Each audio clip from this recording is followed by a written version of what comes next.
더불어민주당이 헌법재판관의 후임자가 임명되지 않을 경우 최대 6개월 임기를 자동 연장하는 내용의 법안, 이른바 이제 헌법재판소법 개정안을 발의했습니다. 자, 법안을 대표 발의한 복귀왕 의원은 이제 후임자가 임명되지 못하면 헌재에 공백이 생기고 국민 권리가 침해된다. 발의 배경을 밝혔는데요. 법안이 통과되면 당장 2달 뒤 임기가 끝나는 문영배, 이미선 두 재판관이 가장 먼저 법 적용을 받게 될 전망입니다. 국민의힘은 문영배, 이미선 임기 연장법 아니냐, 헌법재판소 장악을 위한 입법 폭주라고 비판했습니다. 헌재가 보수 우위로 재편되는 걸 막기 위한 꼼수라고 보는 건데 장동혁 국힘의원은 임기 늘려줄게 탄핵다오 대놓고 재판거래하고 있다 비판하기도 했습니다. 또 역시 위헌 논란도 있습니다. 이거는 윤진 대표. 예. 요 시점에 이 법안을 발의한 거에 대해서는 어떻게 봐요? 저는 민주당이 정말 약간 좀 뭐랄까요? 부족하다. 좀 부족하다. 열심히 하고 있잖아요. 모자라다. 좀 모자라다라는 생각을 좀 해요. 그러니까 아니 여기서 이 와중에 이런 걸 내면 국민들이 어떻게 생각하겠습니까? 야 진짜 이거 윤석열 대통령 탄핵 시켜버리고 자기들 천안 만들려고 아주 별의별 짓을 다 하는구나 라고 생각하지. 그래 헌법재판소는 공백이 있으면 안 돼.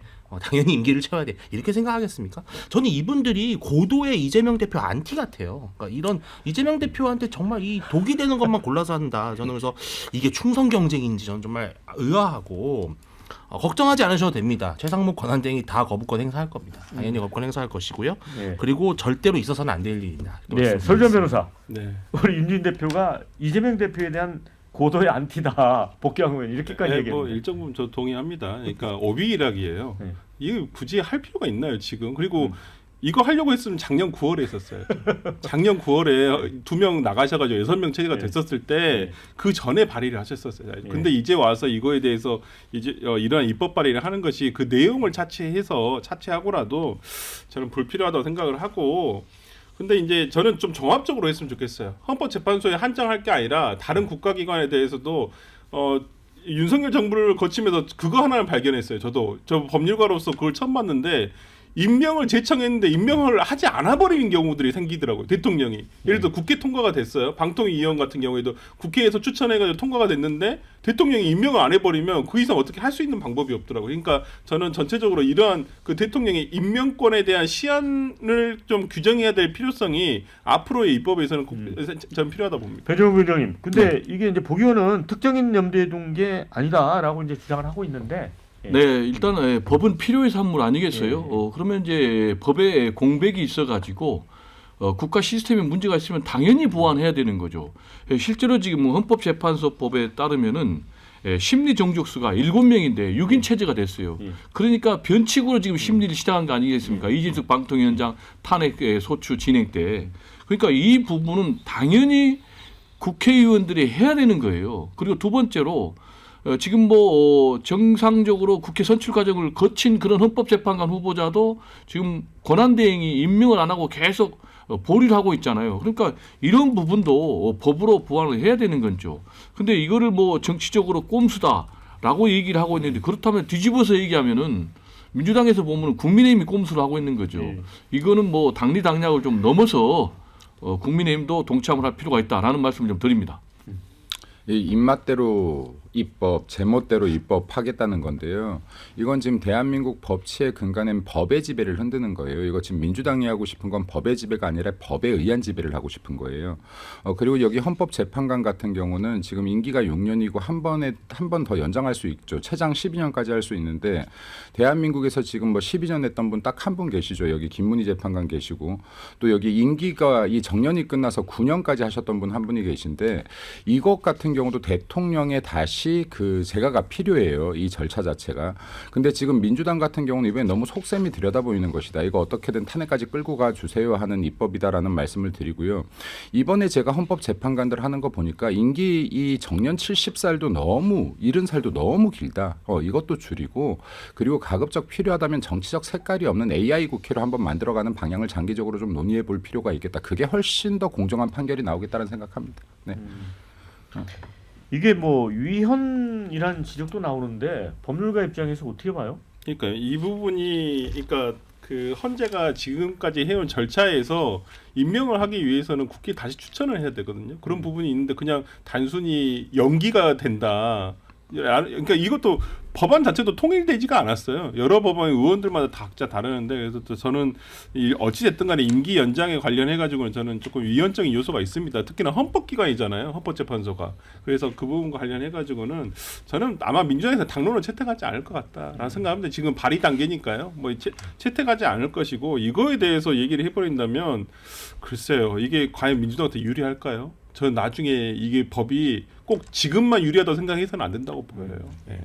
근데 이 민주당이 왜 여기에 집착을 하는지 좀 설명을 드리고 싶은 게 만약에 윤석열 대통령 탄핵이 인용이 되고 그럼 조기 대선 차제로 가잖아요. 근데 여기서 헌재가 상당히 중요한 결정을 내려야 되는 게 뭐가 있냐면은 바로 현직 대통령의 재판은 정지가 되느냐 마느냐라는 유권 네. 해석이에요. 아. 이게 아주 지금 걸려 있는 거라서 이재명 대표가 만약에 대통령이 됐을 때 재판이 계속되냐 마느냐 이거에 대한 이 판단을 헌재가 하기 때문에 그래서 헌재를 계속해서 장악하려고 한다. 그 의도를 좀 우리가 간파할 필요가 있다는 거죠 민주당이. 네. 어제 이제 이재명 대표는 MBC 백분 토론에 나와서 바로 그 질문과 관련해서 다수설을 이야기하면서 형사상 소추, 추는 이제 행정 절차, 법원 절차이기 때문에 재판이 정지되는 걸로 본다라고 걱정 안 한다고 얘기했어요. 그 부분은. 본인 주변의 다수들겠죠. 아니 근데 저는 제가 공부해봤지만 그게 다수설이라고 본 적은 없어요. 전혀 없습니다. 근거 교과서에 문제예요. 봐도 소추는 이제까지 알고 있기로는 기소를 의미하는 것이지 어저께 이재명 대표가 얘기한 것은 확장 해석이에요. 그 추라는 거에 재판까지 포함을 해가지고 얘기하는 건데 글쎄요. 저는 작년에 이 헌법 84조 2항에 대한 논란이 불거졌을 때 그 허영 교수님이 그 얘기를 명확하게 저는 하셨다. 저는 거기에 동의를 하는데 68조 2항에 헌법 68조 2항에 보면 대통령의 권리 사유에 보면요. 재판으로 인해서 거리되는 상황을 상정해서 규정을 하고 있어요. 네. 재판으로 인해서 거리가 됩니다. 근데 그렇기 때문에 이 재판이 지금 민주당 쪽에서 또 그렇게 얘기를 하시더라고요. 이거 내란죄, 외환죄에 대한 재판이다. 그것만 해당한다. 헌법에 그렇게 규정돼 있지 않아요. 그냥 재판이라고만 돼 있어요. 그렇다고 한다면 저는 재판으로 인해서 거리되는 상황까지도 헌법이 예정을 해서 규정을 하고 있다라고 한다면 재판이 정지된다는 설이 다수설이다. 그건 동의할 수가 없어요. 근데 저는 뭐 윤주진 대표 얘기도 그러고 우리 설 변호사님 얘기도 그러고 지금 다 이재명 대표 대통령을 지금 전제로 해서 하는 얘기잖아요. 예. 지금 뭐 윤 대표 말에 따르면은 헌법재판관 임기 연장 이것도 이재명 대표가 대통령 됐을 때 아까 말씀하신 뭐 형사소송 소추 문제 대통령은 뭐 내란 외환 외에는 소추당하지 않는다라는 이런 건데 뭐 이런 얘기를 계속해서 국민의힘에서 문제 제기해주면 해줄수록 이재명 대표는 좀 기분이 좋을 것 같아요. 자기를 대통령으로 당선된 걸 전제로 얘기를 해주니까. 이건 방금 윤조진 대표 같은 경우는요. 그걸 전제로 한 게 아니라 이재명 대표가 스스로 대통령이 된다면 이렇게 생각하고 있는 것이란 말씀을 드린 아니, 것이고 그리고 대선 전에 선거운동 기간 중에도 이게 문제가 될 수 있어요. 그래요? 네, 그렇죠. 그리고 제가 볼 때는 이재명 대표가요. 스스로 사법부를 장악했다라고 착각하니까 저런 발언을 할 수 있는 것 같아요. 아니 이제 우리 윤주인 대표는 이제 그렇게 말씀을 해주셨는데 이제 그 10명이 이제 이 헌법재판소법 개정안에 이제 사인을 했는데 물론 이제 복귀왕 노정면 임미애 최현일 민주당 의원도 있습니다. 그런데 김종민 무소속 의원도 또 포함이 돼 있거든요. 근데 그렇게까지 보기에는 김종민 의원은 지난번에 총선 때 탈당한 사람 아닙니까? 김준민 의원님은 예. 일단 지역구가 가장 중요한데 예. 세종시가 거의 민주당 텃밭에 가까워요. 아, 제가 그때는 이제 김종민 의원님이랑 같은 당에 있었으니까 저도 그 지역구에 가봤는데 그래서 아마 김종민 의원님은 전국적으로는 민주당에 복당을 해야 되는 상황이기 때문에 아무래도 당분간 대선에서는 특히나 어떤 민주당에서 하는 거에 굉장히 동조를 해서 아마 하지 않을까 싶습니다. 그렇게 일방으로 계속 몰고 가는 분위기가 되는데 댓글 좀 소개를 해드릴게요. 민주당은 입법을 국민을 위해 쓰는 게 아니라 뭐든 정권 연장에 써먹으려고 그러냐 이렇게 의견 주셨습니다. 대통령이 임명 안 하고 질질 끄는 것도 문제 아닌가? 헌법재판관 얘기죠. 임기를 떠나서 앞으로 구인이 반드시 되게 만들어야 합니다. 이런 의견 주셨습니다. 정말 속보이는 법이다.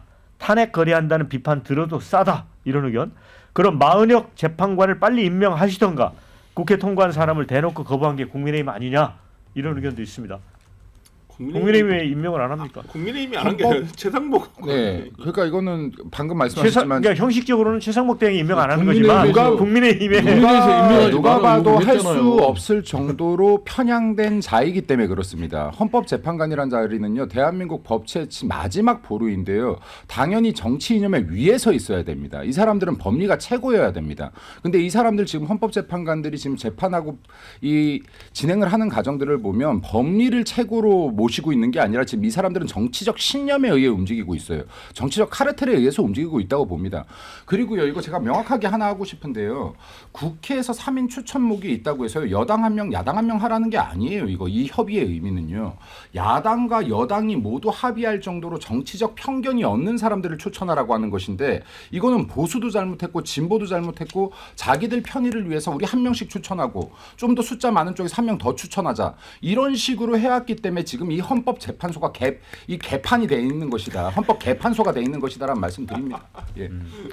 자, 너무 좀 과한 표현 네. 같아서 뭐 좀 정정할 생각 없습니까? 없습니다. 네, 헌법 개판소가 돼 있지 않습니까? 헌법 개판소라고 봅니다. 지금 이 정도. 근데- 아니, 이러니까 지금 왜냐면요, 아니요, 이거 아니, 이제 이거 말 본인 다 이러니까가 했으니까. 아니라 보세요, 헌법에서 아니, 본인만 얘기하면 어떡해요? 헌법에서 형사소송법 절차를 지키지 않고 있고요.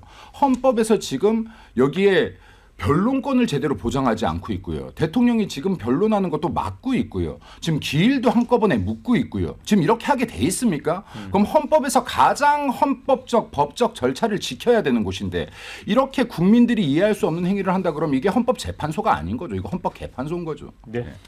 자, 이렇게 헌법재판소의 권위 자체를 부정을 하니까 극우정당 소리를 듣는 거예요. 지금 국민의힘에서 어떻게 했습니까? 지금 문영배 권한대행과 관련해서 사과까지 했잖아요. 뭐 음란물에 대해서 뭐 댓글을 달았다. 근데 사실 확인도 안 하고 지금 문영배 현재 권한대행 소장을 공격해가지고 사과했고, 또 권성동 원내대표 같은 경우도 뭐 문상도 가지도 않았는데 이재명 대표 뭐 문상 갔다라고 해가지고 이것도 지금 사실상 뭐 사과에 몰리는 이런 상황에서 좋아요. 이런 거는 다 해프닝으로 우리가 넘어갈 수 있지만 지금 이제 김민수 대변인 말대로 하면 헌법재판소가 법을 아예 안 지킨다.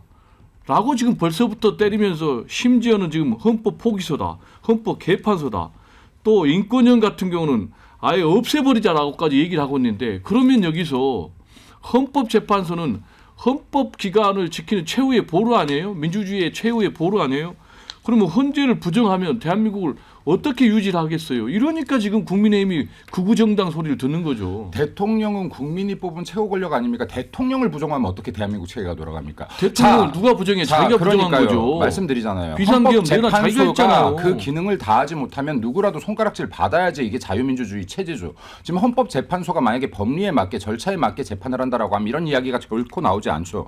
그리고 아까 문영배 재판관이요, 그 음란 사이트에 들어가서 지금 여기에 댓글을 달았냐 아니냐는 지금 이게 논쟁의 본질이 아니죠. 여기에 들어가 있으면서 헌법재판관이라는 자가 이런 게시물이 올라오는데도 제재하지 않았다는 게 본질이어야죠. 지금 옛날에 엠번방 사건 같은 건 거기 들어가 있던 사람들, 들어와 있다는 이유만으로도 그러면 국민의힘은 왜 아니요. 사과했어요? 들어보세요. 그러니까 왜 사과했냐고. 자, 그거는 국민의힘이 사과했을까 제가 모르겠습니다. 자, 그분들이 아니, 어떤 이유로 국민의힘 사과했는지 소속이 모르겠어요. 모른다면 말이 안 되는 자, 거지, 이거는. 자, 여기서 근데요, 엠번방에 들어가 아니, 있던 잠깐만요. 사람들은 왜 처벌을 받고 국민의힘이 문영배 사과했는데 그걸 재판관은 모른다고 왜 안 되잖아요. 거기에 들어가 있었는데도 아무 비난을 안 받아야 됩니까? 아니, 그러니까 내가 이게 물어볼게. 공평해야죠. 국민의힘이 사과한 거 알아요, 몰라요? 알고 있습니다. 그럼 근데 그 왜 게시물, 모른다고요? 게시물에 대한 부분을 사과를 했겠죠. 아니, 그러니까 대변인 논평까지 해가지고 사과했잖아요. 그건 사실과 게시물에 다르니까. 대한 부분이겠죠. 그러니까 국민의힘이 그런 정당이 저는 되면 그 안 사과를 되는 거죠. 잘못했다라고 봐요, 저는. 네, 사과 개인의 부분에 생각이지, 대해서. 그러면. 자, 여기까지 듣겠습니다. 역시 오늘도